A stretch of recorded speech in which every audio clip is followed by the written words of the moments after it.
আমি বলেছিলাম আমি চন্দ্রশিলার চূড়া থেকে নামার সম্পূর্ণ ভিডিওটি আপলোড করব। এটি চন্দ্রশিলার চূড়া থেকে তুঙ্গনাথ ধাম পর্যন্ত ট্রেকিং করে নিচে নামার সেই ভিডিওটি। তো এই যে তোমরা দেখে নাও আরও একবার, এই যে মাউন্ট চৌখাম্বা, কেদারডোম, আর এই যে ট্রেকিংয়ের রাস্তা। এই যে ট্রেকিংয়ের রাস্তা কিছুটা বরফের দ্বারা ঢেকে গেছে রাতে বরফ পড়ার জন্য। আর আমরা চন্দ্রশিলার চূড়া থেকে প্রায় 400-500 মিটার চলে এসেছি, আর তারপর থেকে এই ভিডিওটা করা শুরু হয়েছে। তো এখনও মন্দির পর্যন্ত পৌঁছাতে প্রায় 1 কিলোমিটার রাস্তা বাকি। তো পুরো মন্দির পর্যন্ত ভিডিওটি করা হয়েছে, নিচে নেমে যাওয়া পর্যন্ত। তো পুরো ভিডিওটাই আমি আপলোড করে দেব। তো রাতে যখন আমরা তুঙ্গনাথ ধামে রাতে ছিলাম তখন প্রায় -2 থেকে 0 ডিগ্রি টেম্পারেচার ছিল। তো দেখো রাস্তাটা প্রায় বরফে ঢেকে গেছে।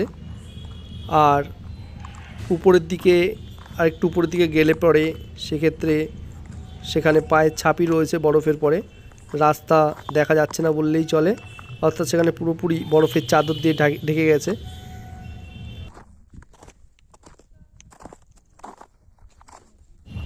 আমার সাথে আমার যে বন্ধুটা এসেছিল সেই বন্ধুটা আছে, এবং তুঙ্গনাথ ধাম থেকে চন্দ্রশিলা ট্রেকিংয়ের সময় আমাদের সাথে একটি হিমাচলের দাদা, সক্ষম ওর নাম, ও আমাদের সাথে ট্রেকিংয়ে যুক্ত হয়েছিল।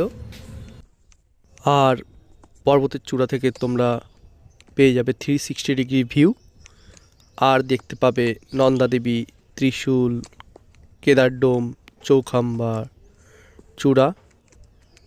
তো আমি অলরেডি এর উপর ভিডিও বানিয়েছি, ভিডিওর লিঙ্ক আমি ডেসক্রিপশন বক্সে দিয়েছি, তোমরা ডেসক্রিপশন বক্সে গিয়ে দেখে নিও। আর পর্বতের চূড়ার অন্য পাশে ওই যে দূরে যেখানে পতাকা রয়েছে, ওই যে হিমাচলের দাদাটি রয়েছে, ওখানে রয়েছে মহাদেবের শিবলিঙ্গম। এই যে তোমরা দেখে নাও। জয় বাবা ভোলেনাথ, ওম নমঃ শিবায়।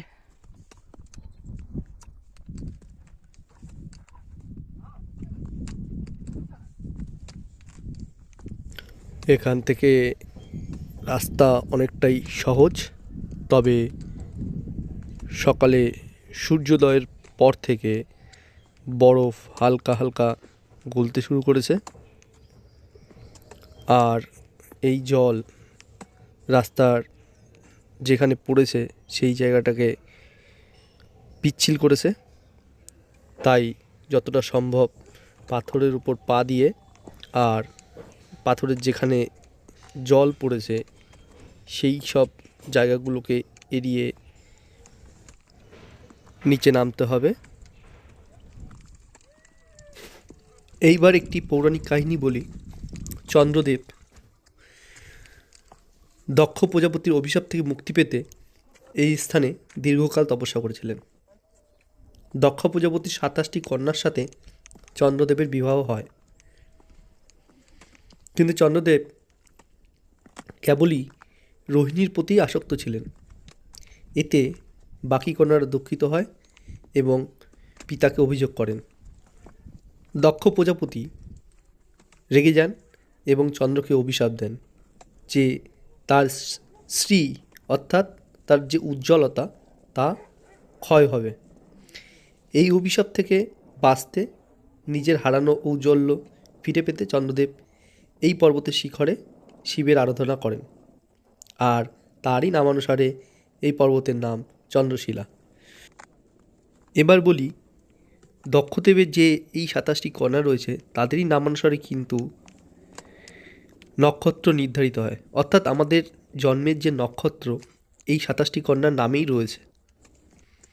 যারা দেবগণে জন্মগ্রহণ করেছে তাদের সাথে 9টি নক্ষত্র রয়েছে, অর্থাৎ এই 9টি নক্ষত্রের মধ্যে যারা জন্মগ্রহণ করেছেন তারা দেবগণ। আবার বাকি 9টা নক্ষত্র রয়েছে, যে 9টি নক্ষত্রে জন্মগ্রহণ করলে নরগণ। আর রাক্ষসগণের সাথে যুক্ত রয়েছে 9টি নক্ষত্র। আরেকটি পৌরাণিক কাহিনী অনুসারে ভগবান রামচন্দ্র রাবণকে পরাজিত ও বধ করার পর এখানেই তপস্যা করেছিলেন।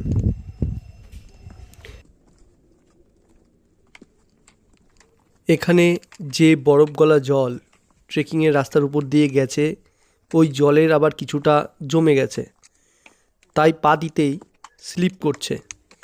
হিমাচলের বন্ধুটা লাঠি দিয়েই বরফটা ভেঙে দিচ্ছে যাতে পা দিলে স্লিপ না করে, ঠিকঠাক গ্রিপ আসে। তাছাড়া বন্ধুর পর্বতে চড়ার অভিজ্ঞতা অনেকটাই বেশি। এই ছোট্ট সময়ে বন্ধুর থেকে অনেক কিছু শিখেছি।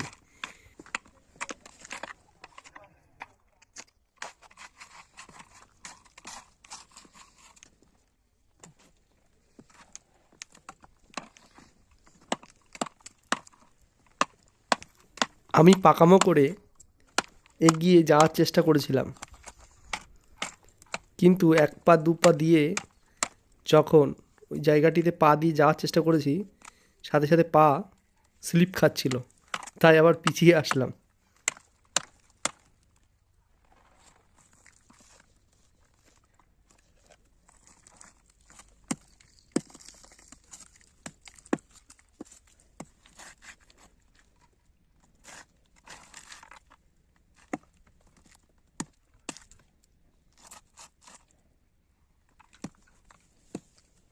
এই যে মন্দিরের ডান দিক থেকে রাস্তাটি নিচ থেকে উপরের দিকে চলে এসছে।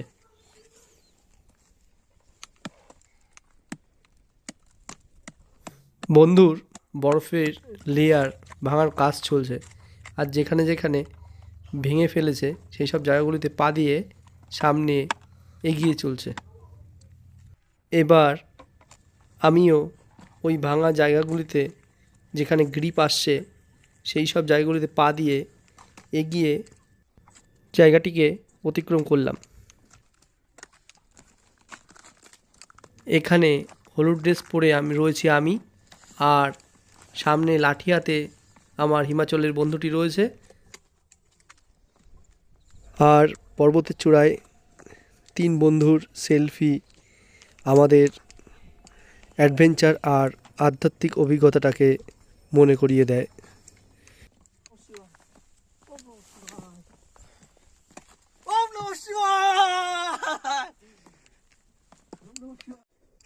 এবার তোমাদেরকে দেউড়িয়া তালের কথা বলবো।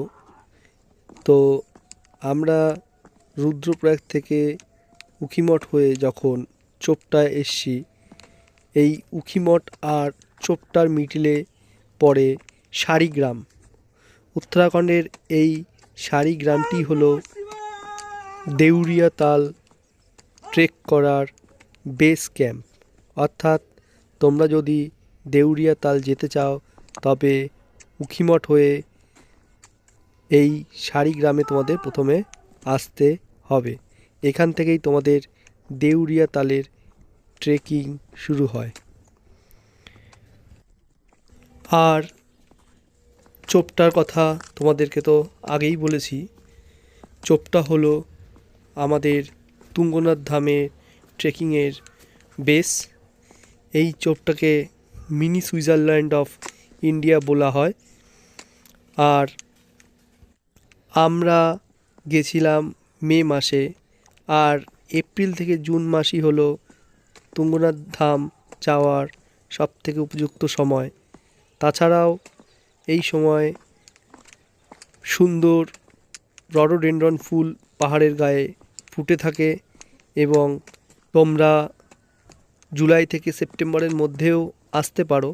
তবে সেক্ষেত্র বিশেষে বর্ষার জন্য অনেক ক্ষেত্রেই ট্রেইলটা স্লিপারি হয়, অর্থাৎ পিচ্ছিল হয়, আর ল্যান্ডস্লাইডসের সম্ভাবনাও থাকে। তাই এপ্রিলের শেষ থেকে জুন পর্যন্তই তুঙ্গনাথ ধাম আসার সবথেকে উপযুক্ত সময়। তবে গেট ওপেনিংয়ের ডেটটি তোমরা অবশ্যই দেখে নিও। পঞ্চকেদারের 5টা মন্দিরের মধ্যে একমাত্র কল্পেশ্বরী সারা বছর খোলা থাকে, বাকি 4টে মন্দির শীতকালে তুষারপাতের জন্য বন্ধ থাকে। আর এপ্রিলের শেষ অথবা মে মাসের শুরুর দিকে মন্দিরগুলির গেট ওপেনিং হয়।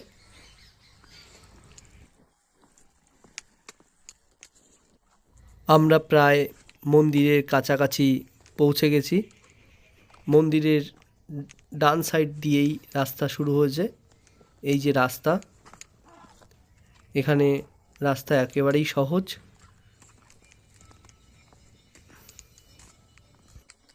মন্দিরের ঘন্টার আওয়াজ পাওয়া যাচ্ছে।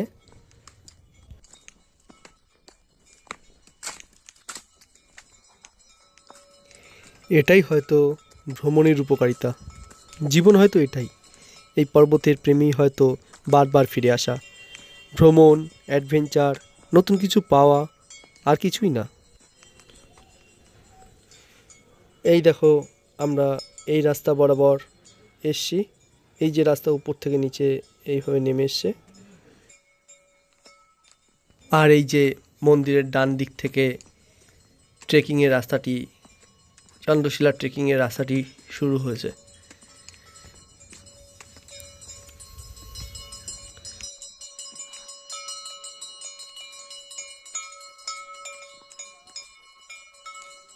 ভিডিওটি কেমন লাগলো তোমরা অবশ্যই কিন্তু কমেন্ট বক্সে জানিও। আর চ্যানেলটি সাবস্ক্রাইব করে অবশ্যই পাশে থেকো। আর ভিডিওর ডেসক্রিপশানে উত্তরাখণ্ডের কনকচৌরি ঘোরার আর তুঙ্গনাথ ধামের যে ভিডিও আমি বানিয়েছি সেই ভিডিওর লিংক আমি ডেসক্রিপশানে দিয়ে দেবো।